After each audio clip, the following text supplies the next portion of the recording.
नमल। वो रात कसर करतार पे पहले से ज़्यादा वीरान और बोझिल से उतर रही थी। लाउंज में टीवी चलने की मध्यम आवाज़ें आ रही थीं। ऐसे में जवाहरात बड़े सोफे पे बैठी थी। वो पहले से बहुत बेहतर और संभली हुई लग रही थी। वो दवा का असर था, मूड भी ठीक था। साथ सोनिया पैर ऊपर करके बैठी, टैबलेट घुटनों पे रखे गेम खेल रही थी। मम्मी, दफातन उसने सर उठा के जवाहरात को मुखातिब किया। वो चौंकी, फिर मुस्कुरा के उसकी तरफ मुतवज्जे हुई। और नरमी से उसके बालों में उंगलियां फेरने लगी। बाबा अब इतने बिजी क्यों रहते हैं? बाबा के कुछ प्रॉब्लम्स हैं, इसलिए वो प्यार से बोली थी। सोनी चौंकी, आंखें उठा के उसे ताज्जुब से देखा। बिल्कुल हाशिम की आंखों जैसी थी वो, चमकदार और सही। बाबा की क्या प्रॉब्लम्स हैं? कुछ बुरे लोग हमारे पीछे पड़े हैं, फारिस काजी जैसे। फारिस अंकल? सोनी ने बेयकीनी से उसे देखा। वो बुरे नहीं हैं, वो बहुत बुरे हो गए हैं अब चंदा। वो चाहते हैं कि मुझे, तुम्हें, तुम्हारे बाबा, शेरू सबको मार दें, हमें जेल में डाल दें। वो हमारे दुश्मन बन गए हैं। उन्होंने हमारे प्लांट में आग लगवाई, शेरू को इतने दिन जेल में कैद रखा। वो बहुत खतरनाक है। सोनिया हैरत और ताज्जुब से उसको देखेगी। और बस तुमने हमेशा याद रखना है कि तुम्हारे बाबा सबसे अच्छे हैं और उनके दुश्मन बहुत बुरे। कभी भी अपने बाबा, मुझे, शेरू को डाउट नहीं करना। और अगर कभी फारिस से मुलाकात हो तो उनसे बात नहीं करनी। वो गंदे लोग हैं, दहशतगर्द और कातिल। आई समझ? सोनी ने आहिस्ता से बात में सर हिलाया। उसका नन्हा दिमाग इन बातों को हजम करने की कोशिश कर रहा था। वो गुमसुम सी हो गई। मिस सोनिया, खाना खा लें? फ्यूना की आवाज़ आई तो सोनी उठ के उसकी तरफ भाग गई। फ्यूना ट्रॉली खेलती डाइनिंग हॉल में जा रही थी। ऐसे में जवाहरात ने देखा, सोनी का टैब वहीं सोफे पे रखा था। जवाहरात ने क्वेश्चन उठाया, उसके अंदर टैब भी इस सिम से जहाँ सीसीटीवी कैमरा उसको नहीं पकड़ सकता था, और उसे लिए अंदर कमरे में आ गई, गोया सोने के लिए जा रही हो। दरवाज़ा बंद करते ही उसने टैब खोला और तेज़ तेज़ कीज दबाने लगी।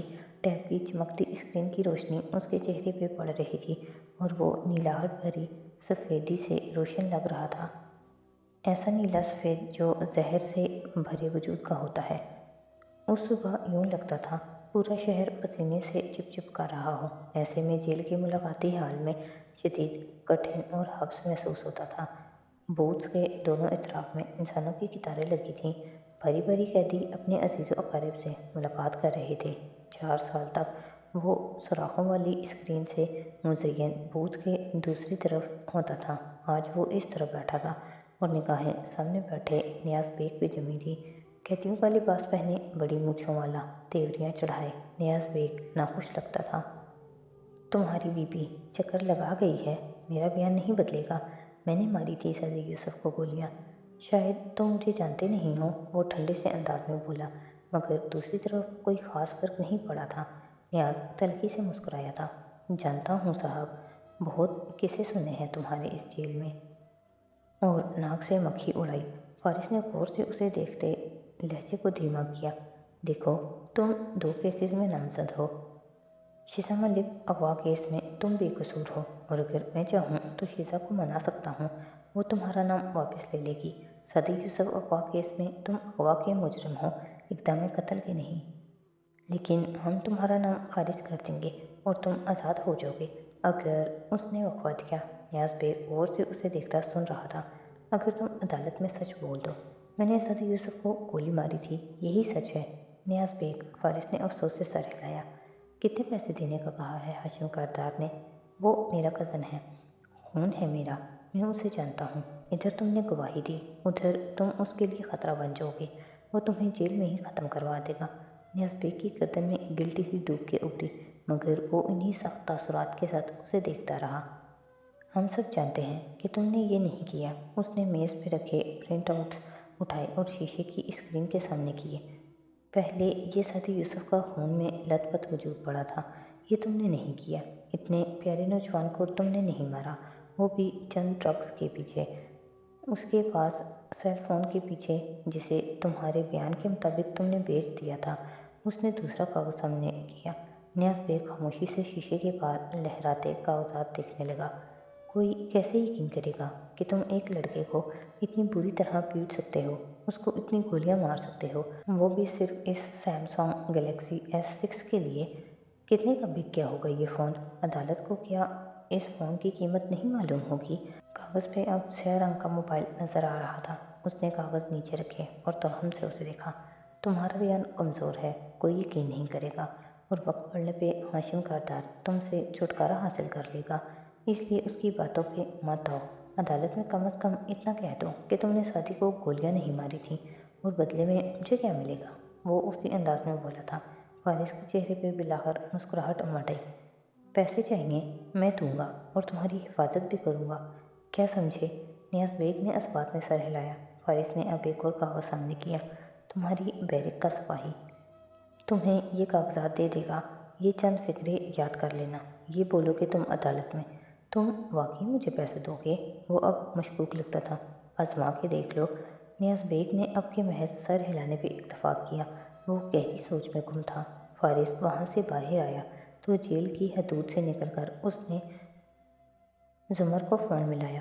کام ہو گیا ہے، نیاز بیگ مسئلہ نہیں کرے گا، اس کی جرح ہمارے حق میں جائے گی۔ پکی بات ہے نا؟ وہ مشکوک تھی۔ وہاں جا کر وہ تمہاری ہر بات بھول گیا تو؟ نہیں، میں تو بیکار آدمی ہوں، مجھے تو کچھ کرنا آتا ہی نہیں ہے، جاب لیس نکما ہوں میں، ساتھ میں 2 نمبر بھی۔ اور وہ دھیرے سے ہنس رہا تھا۔ اور ادھر اس کے جاتے ہی نیاز بیگ واپس آ کر ایک بڑے کمرے میں آیا جہاں موبائل جیمرز اثر نہیں کرتے تھے۔ وہاں لمبے لیٹے آدمی سے اس نے موبائل مانگا اور پھر کونے میں جا کر کال ملائی۔ فون کان سے لگاتے ہی وہ بولا تھا۔ کاردار صاحب، نیاز بیگ بول رہا ہوں۔ اتنی صبح فون کرنے کا مطلب ہے فارس قاضی آیا تھا تمہارے پاس؟ ہاشم اپنے آفس میں بیٹھا چند فائلز دیکھ رہا تھا۔ انداز میں اطمینان تھا۔ جی، ابھی ابھی کیا ہے؟ کیا کہا اس نے؟ وہی جو میں نے کہا تھا کہ ہاشم کاردار تمہیں مروا دے گا، میں تمہیں زیادہ پیسے دوں گا وغیرہ وغیرہ۔ وہ طنزیہ مسکراہٹ کے ساتھ بولا تھا۔ ایک ایک حرف وہی کہا اس نے۔ وہ آگے سے ہنسا تھا۔ گڈ، تم نے کیا کیا؟ وہی جو آپ نے کہا تھا۔ اسے سوچنے کا تاثر دیا ہے، مگر اسے یقین ہے کہ میں مان گیا ہوں۔ ویری گڈ، اب وہ عدالت میں جرح کی تیاری غلط رخ سے کریں گے۔ تم اپنی تیاری پوری رکھو۔ جو حکم، ہم تو آپ کے حکم کے غلام ہیں۔ ہاں ہاں ٹھیک ہے، نحوت سے کہہ کر ہاشم نے فون میز پہ ڈال دیا، پھر طلب مسکراہٹ کے ساتھ سر جھٹکا۔ میں شہر بھر کے گواہوں کو خرید سکتا ہوں۔ جانتا نہیں ہے یہ کیا؟ منہ میں بڑبڑاتے ہوئے وہ کاغذات پلٹ رہا تھا۔ مورچال کے لاؤنج میں چھٹی والے دن کی رونق تھی۔ زمر، فارس اور سعدی مخالف صوفوں پہ بیٹھے تھے اور تینوں اپنے اپنے فونز پہ لگے تھے۔ نیچے کشن پہ سیم لیٹا تھا اور وہ بھی ٹیب پہ کچھ کھیل رہا تھا۔ ایک کونے میں ڈسٹنگ کرتی حسینہ کام چھوڑ کے اپنا فون دیکھ رہی تھی۔ ایسے میں ویل چیئر پہ بیٹھے خاموش سے بڑے ابا باری باری سب کے جھکے چہرے تک رہے تھے۔ کیا ہم یہ طے نہیں کر سکتے کہ جب سارے گھر والے ساتھ بیٹھے ہوں تو کوئی اپنے موبائل کو نہیں دیکھے گا؟ سب کے موبائل ایک ساتھ نیچے ہوئے۔ اور اسامہ، کیا تمہیں ایسے گیمز کھیلنے کا شوق نہیں ہے جو تمہیں باہر جا کے کھیلنے ہوں؟ چل پھر کے، بھاگ دوڑ کے؟ ابا نے اسے پکارا تو سیم اسکرین پہ نگاہیں جمائے خوشی سے بولا تھا۔ ہے نا بڑے ابا، لیکن پتہ نہیں پوکیمون گو پاکستان میں کب آئے گی؟ اس نے اس موبائل گیم کا نام لیا جس کو کھیلنے کے لیے موبائل ہاتھ میں لے کر چلنا پھرنا پڑتا ہے۔ ابا صحیح کہہ رہے ہیں، زمر اپنا فون رکھتے ہوئے بولی تھی۔ جب ساری فیملی ساتھ بیٹھی ہو تو کوئی موبائل استعمال نہیں کرے گا۔ اور حسینہ، آپ کی ڈسٹنگ نہیں ہوئی؟ ساتھ میں خفگی سے اس کو بھی لپیٹا۔ وہ جلدی سے فون رکھ کے ہڑبڑا کے کام کرنے لگی۔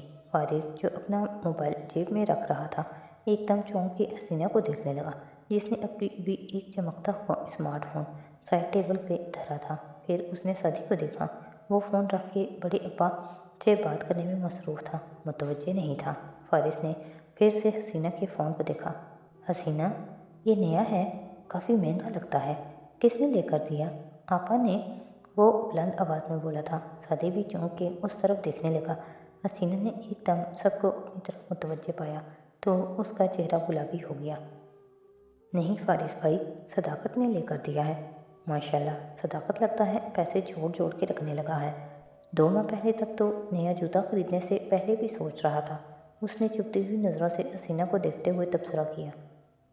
नहीं जी, कमेटी डाली थी हमने, अभी किस्तें देनी है। वो सर झुका के काम करने लगी। फारिस कहकर खामोश हो गया। आमिर की बातों पे ना जाए मामू, हमारे मुलाजिम ऐसे नहीं हैं। वो अंग्रेज़ी में तंबीह करते हुए बोला। मुझे पता है, मैं तो यूं ही। उसने सर झटका।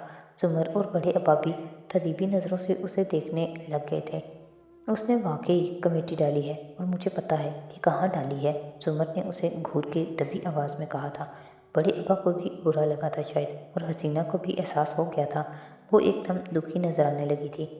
अच्छा ठीक है, फारिस ने जान छुड़ानी चाहिए। हम सदाकत को अरसा दराज से जानते हैं फारिस, वो बहुत ईमानदार और शरीफ लड़का है। अब्बा ने स्वभाव से उसको गोया समझाया, या शायद बहुत कुछ वाज़िया किया। जी, मगर वो गहरी सांस लेकर उठा। हम उसकी बीवी को तो अरसा दराज से नहीं जानते। खैर, मैं बस एक बात कर रहा था। अंग्रेज़ी में कहकर माजरत करता वो बाहर की तरफ बढ़ गया। फारिस से कौन बहस करता, लेकिन हसीना के लिए भी सबको बुरा महसूस हो रहा था। बेचारी बेगुनाह गरीब लड़की पे वो शक करने लग गया था। यूं ही ख्वामख्वाह उसे ऐसे नहीं सोचना चाहिए था। सुमर, अब्बा और सादी सब यही सोच रहे थे। ऊपरी मंजिल पे आओ तो हुनैन अपने कमरे के बंद दरवाजे के अंदर आईने के सामने खड़ी थी। पजमुर्दा चेहरा, हलकों वाली आंखें लिए वो अपने अक्स को देख रही थी। फिर उसने गर्दन कड़ा कर कहने की कोशिश की, योर ऑनर, ये मुझ पे इल्ज़ाम लगा रहे हैं। मैंने इनसे कभी मोबाइल पे बातें नहीं की। आवाज़ कपकपाती हुई और लहजा कमज़ोर था, मगर उसने फिर से कहने की सही की। जी नहीं, मैं किसी ओसीपी को नहीं जानती। जी नहीं, मेरे पास कभी फ्रेंड्स एंड फैमिली फेवर्स लेने नहीं आते। आप बेबुनियाद इल्ज़ाम लगा रहे हैं। मैं आपको सू कर सकती हूँ। आवाज़ फिर से कांपी, आंखों में आंसू भर आए। फिर आंखें रगड़ी और अपना मोबाइल और पर्स उठा के कमरे से बाहर निकली। उसे सैम के साथ वॉलपेपर लेने ब्लू एरिया जाना था। हुनैन और सैम को सदाकत ड्राइव करके अभी कॉलोनी के इख्तिताम तक ही लाया था, जब एक लंबी चमकती हुई कार सामने से आती दिखाई दी। जब दोनों गाड़ियों ने एक दूसरे को पास किया तो हुनैन ने देखा पिछली सीट पे आबदार उवैद बैठी नजर आ रही थी।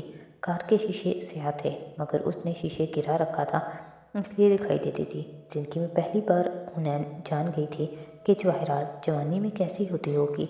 वो बरामदे में कुर्सी पे टेक लगाए सोच में गुम बैठा था, जब खुले गेट के पार वो आती दिखाई दी। फारिस ने चौंक के सीधा हुआ। वो बाल चेहरे की एक तरफ डाले, सर पे सुर्ख रेशमी रुमाल लिए, सफ़ेद लिबास पहने हुए उसे बैठकर देख रहा था। वो उठ खड़ा हुआ और सर को खम दिया। अवतार उसके बिल्कुल मुकाबिल आ रुकी, सब्ज सुरमई आंखों से उसकी सुनहरी आंखों में देखा। अस्सलाम वालेकुम। वालेकुम सलाम। आप इधर कैसे? आज तेवरी नहीं चढ़ी थी। उस दिन बात अधूरी रह गई थी। मैं अपनी पोजीशन क्लियर करना चाहती हूँ ज़रा। अगर आप मुझे चंद मिनट मज़ीद बर्दाश्त कर सकें तो बैठ के बात कर लें। कहने के साथ उसने कुर्सी खींची। वो जी बैठिए कहता दूसरी कुर्सी की तरफ आया, बार बार गौर से उसको देखता भी था, गोया उलझन का शिकार हो। मेरी वजह से आपको मुश्किलात पेश आ रही हैं, मैं जानती हूँ। वो कुर्सी पर टेक लगा के अपने असली शाहाना अंदाज में बैठ गई और वो उंगलियों से कान की बाली चढ़ते हुए नज़रों के हिसार में उसका चेहरा मुक़य्यद किए गोया हुई। मेरी हर वक्त आपकी तवज्जो घेरने की ख्वाहिश से आपकी वाइफ इनसिक्योर रहने लगी हैं। फिर मेरी इस मासूम ख्वाहिश को गलत रंग देकर बाबा ने जो किया, मैं उसके लिए भी शर्मिंदा हूँ। इसीलिए वो हीरे की लौंग वापस करने आ गई थी। हाँ, मगर तब मुझे लगा कि आपकी वाइफ आपके साथ मुखलिस नहीं है, वो आपको डिज़र्व नहीं करती। लेकिन मैं गलत थी, मैं उनको समझी नहीं थी। एक दोस्त की हैसियत से सिर्फ आपको खबरदार करना चाहती थी, मगर उनके खिलाफ नहीं करना चाहती थी। और अब जबकि मुझे एहसास हो चुका है कि आप दोनों एक दूसरे के लिए बने हैं, तो मैं कभी नहीं चाहूँगी कि मेरी वजह से आप दोनों के दरमियान कभी भी किसी किस्म की कोई गलतफहमी दर आए। उम्मीद है मेरी तरफ से आपका दिल साफ हो गया होगा। फारिस ने हल्का सा सर इस्बात में हिलाया। आप ये सब पहले क्लियर कर चुकी हैं, मुझे आपसे एक गिला भी करना है। वो चौंक के उसे देखने लगा। वो उदास मुस्कुराती नज़रें उस पर जमाए कह रही थी, आपने मुझे इस्तेमाल किया सती तक पहुंचने के लिए। मुझे बुरा नहीं लगा, मगर अच्छा भी नहीं लगा। चलें कोलंबो में। मैंने आपको एडवेंचर तो दिया ना। कौन सा एडवेंचर? آپ تو فرار ہو گئے تھے، میں تو اکیلی رہ گئی۔ آپ بار بار بھول جاتے ہیں کہ میں اتنے مسائل کا شکار آپ کی وجہ سے ہوں۔ وہ پہلی دفعہ کوئی جواب نہ دے سکا، چہرے پہ افسوس طر آیا۔ اس نے سر جھکا دیا، پھر گہری سانس لی۔ آئی ایم سوری، میرے پاس اور کوئی راستہ نہیں تھا۔ مسز کردار مجھے مسلسل نفرت انگیز پیغامات بھیج رہی ہیں۔ اس نے اپنا سیل فون اس کی طرف بڑھایا، جسے فارس نے قدرے بھاری ہوتے دل کے ساتھ تھام لیا۔ وہ عجیب کیفیات کا شکار ہو رہا تھا۔ آپ نے وہ ویڈیو ہاشم کو دے دی، میرا نہیں سوچا اب وہ اس کا انتقام مجھ سے لیں گی۔ آپ خود ہی تو وہ ثبوت ہمیں دینا چاہتی تھی، یہ بات آپ کو پہلے سوچنی چاہیے تھی۔ آواز پہ ان دونوں نے چونک کے دیکھا۔ زمر باہر آتے ہوئے ٹھنڈے انداز میں بولی تھی۔ آبدار بے اختیار اٹھ کھڑی ہوئی۔ مسز زمر مسکرا کے گویا ہوئی، میں آپ سے معذرت کرنے آئی تھی۔ میں نہیں چاہتی آئندہ میری وجہ سے آپ دونوں کے درمیان کوئی غلط فہمی پیدا ہو۔ زمر نے فارس کے برابر میں کرسی کھینچی اور اس پہ بیٹھی۔ آپ کو کیوں لگا آپ کی وجہ سے ہمارے درمیان غلط فہمی پیدا ہوگی؟ ہم آؤٹ سائڈرز کی وجہ سے آپس میں نہیں جھگڑا کرتے۔ فارس نے کچھ نہیں کہا، وہ موبائل پہ میسیجز دیکھ رہا تھا۔ آبدار کے چہرے پہ افسوس اتر آیا۔ لگتا ہے آپ ابھی بھی خفا ہیں، مگر چلیں میں خوش ہوں کہ فارس نے مجھے معاف کر دیا۔ اور ہاں، یہ میں آپ کے لیے لائی تھی۔ اس نے پرس کے ساتھ پکڑا ننھا سا باکس میز پہ رکھا۔ فارس نے خاموشی سے فون اسے واپس کرتے ہوئے سوالیہ نظروں سے باکس کو دیکھا۔ یہ ایک چھوٹا سا تحفہ ہے، پرفیوم، مجھے اچھا لگا، میں نے لے لیا۔ سوری، میں یہ تحفہ نہیں لے سکتا۔ وہ شائستگی سے معذرت کرتا اٹھ کھڑا ہوا۔ زمر نے برہمی سے اس تحفے کو دیکھا۔ مجھ سے میرے پلین میں رائڈ لے سکتے ہیں، میری NGO کے خلاف ٹپ لے سکتے ہیں، مسز کردار کی ویڈیو لے سکتے ہیں، میرا اپارٹمنٹ لے سکتے ہیں، مگر تحفہ نہیں لے سکتے۔ وہ مسکرا کے بولی تھی، اگر آپ نہیں لیں گی تو مجھے لگے گا کہ آپ نے مجھے معاف نہیں کیا۔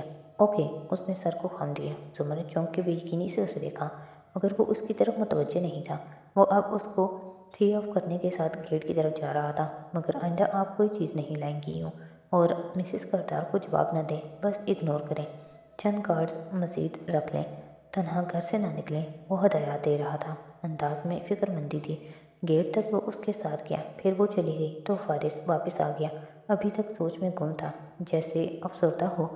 تم اس کا تحفہ کیسے لے سکتے ہو؟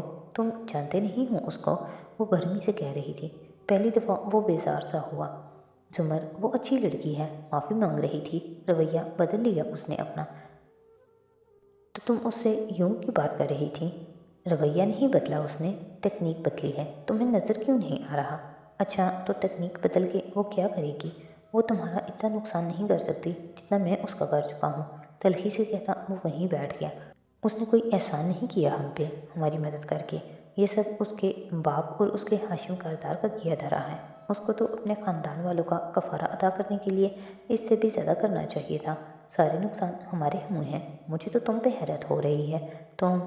اگر تمہیں یہی باتیں کرنی ہیں تو میں جا رہا ہوں۔ اکتاہٹ سے کہتے اس نے جیب سے چابی نکالی اور گیٹ کی طرف بڑھ گیا۔ تم اس کی وجہ سے مجھ سے لڑ رہے ہو؟ نہ چاہتے ہوئے بھی اس کا گلا رندا تھا، وہ تیورا کے پلٹا۔